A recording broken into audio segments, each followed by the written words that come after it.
Hi everybody, welcome back to Pioneering Homestead. My name is Sarah. If you're new here, welcome. This is my kitchen. I'm going to be pressure canning some meat today. I'm very new at this. It's something that has intrigued me for a while. It seems very overwhelming, especially with lots of little kids under my feet.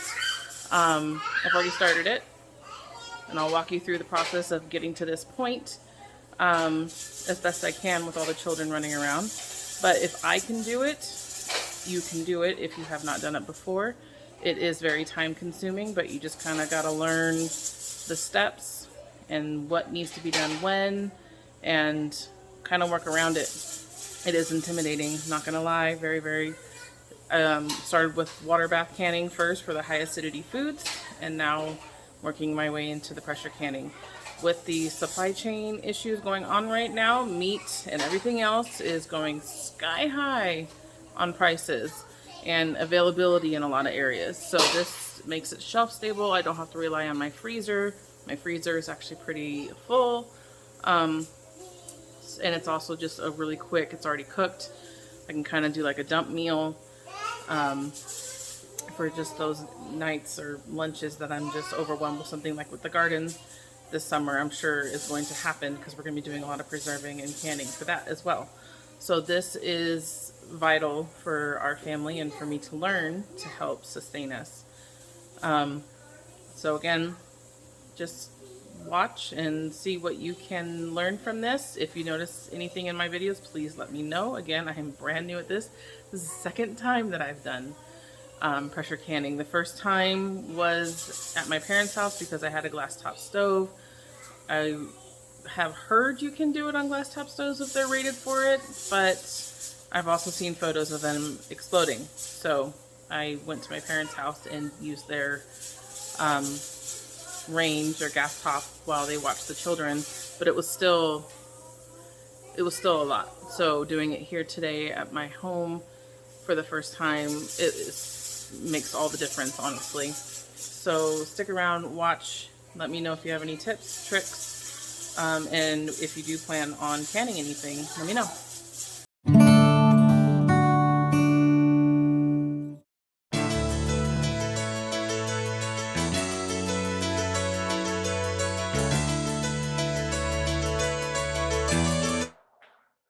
Bought this at Winco. Not something I'd normally buy, but I'm still learning to pressure can, so I figured this would be a good thing to try. I've had it in the freezer quite a while, and I think it might still be a little frozen, so we'll see how well this goes. That's gonna be fun.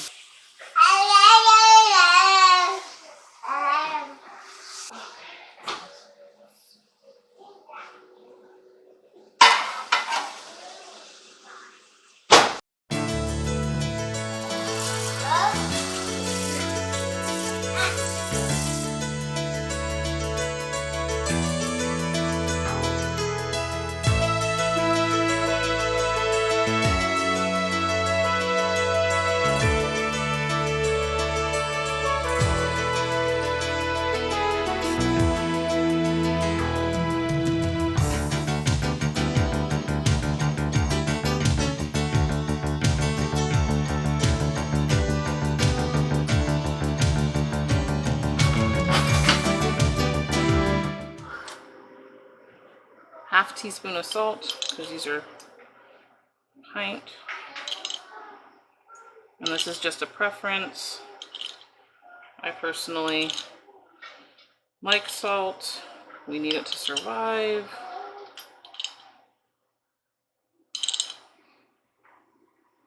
My water is almost boiling. Get my vinegar ready so I can wipe the rims, rings, and lids soaking. I just rinsed them off or cleaned them off. So I'm going to be leaving an inch worth of headspace. So I'm not going to be putting too much into this, it looks like. So it's starting to boil, so I'm going to use my funnel.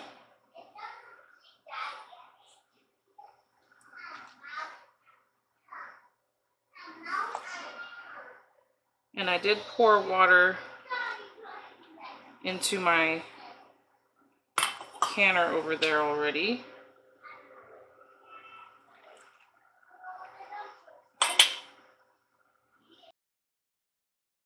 The thing that I don't like about canning is I have very sensitive hands.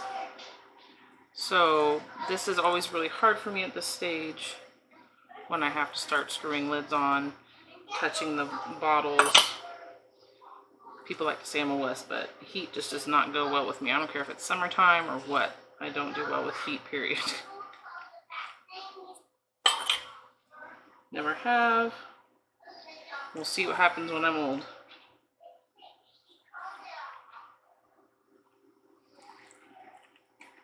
Okay.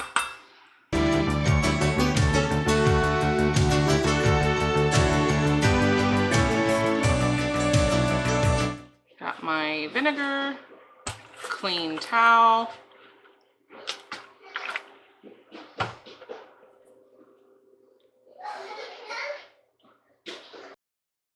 While I'm doing this, I'm also checking for any cracks or any kind of damage to the jars. And now I'm going to take this out, place it on top, and you do finger tight.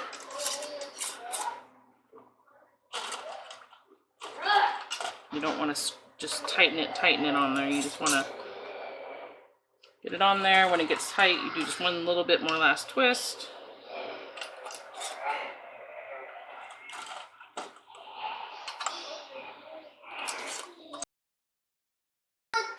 You just want to make sure that you have hot jars for the hot liquid to go in the hot canner, because otherwise things break.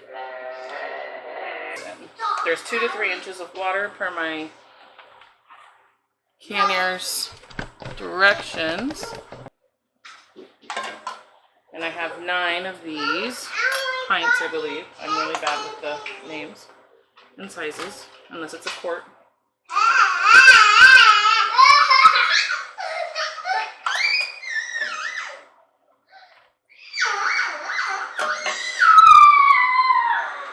And this is the All-American canner, the 921, I believe. It's the first time using it at the new house, and I'm super excited. And they fit perfectly. Got 9 in there with the rack on the bottom. Close it up. This has a little arrow that goes to the bevel. And you want to do the opposite ones at the same time.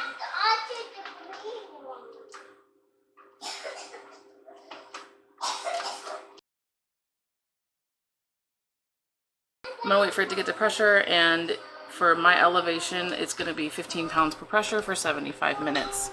Once it's vented for 10 minutes, which means a steady steam coming out of there. So we'll come back to that. Gotta go deal with the kids. Funny story, I'm so not used to gas ranges anymore. This would have really sucked. I had it in the middle right there, wondered what was smelling. Apparently this was a little too close to the flame. Crisis averted though. Live and learn. That is the steam for the venting. I have a little more than 4 minutes left, then I can put the weight on. This is what your weight is for the All-American. You can see it has a 10, a 5, and the 15. So, and it has a little hole down here. And I'll carefully place that on there. And there's the pressure gauge that I'll be watching. And that's my extra rack. So if I had done more than 9 or 10 of the pints that I did in there, I would be stacking with that. And as you can see, I don't think I could get a bigger one in here because of the microwave. There's the side. You can see the steam better now. See it's going? There we go. And this is only the second time that I've done pressure canning. First time in the new house with all the kids running afoot. So if I can do it, y'all can do it. 15. Whew. Now we want it to jiggle only 1 to 4 times a minute, it says. So we'll be adjusting the temperature once it gets up to pressure and starts jiggling. You can see it changing right there. It's almost up to the 5.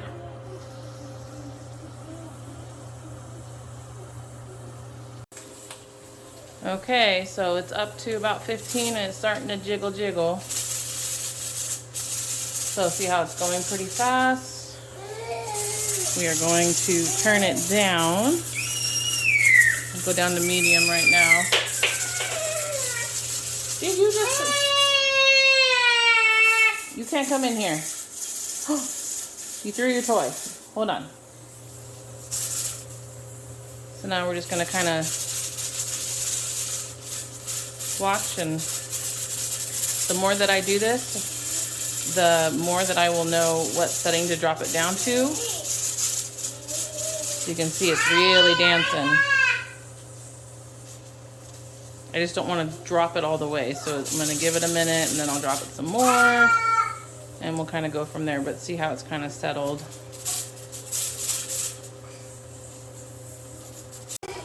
So since I'm in the kitchen, this is still going, about 14 minutes left. I decided to start dinner. It's only 2:30, but it's gonna take a little while because I'm gonna make chicken and dumplings from scratch. Got yummy goodness in there with a whole chicken because we're trying to eat better.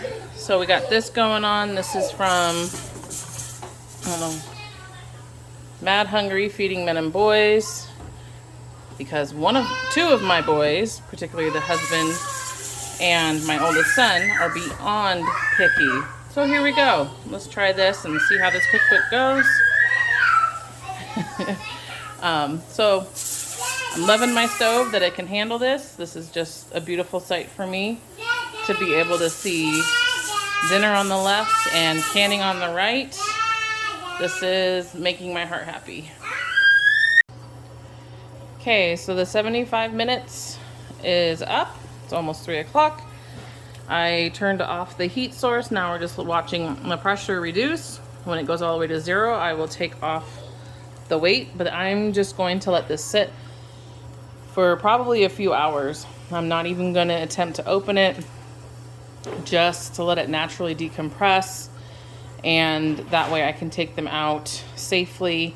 And really there's no rush, so that's just what I'm gonna do this time.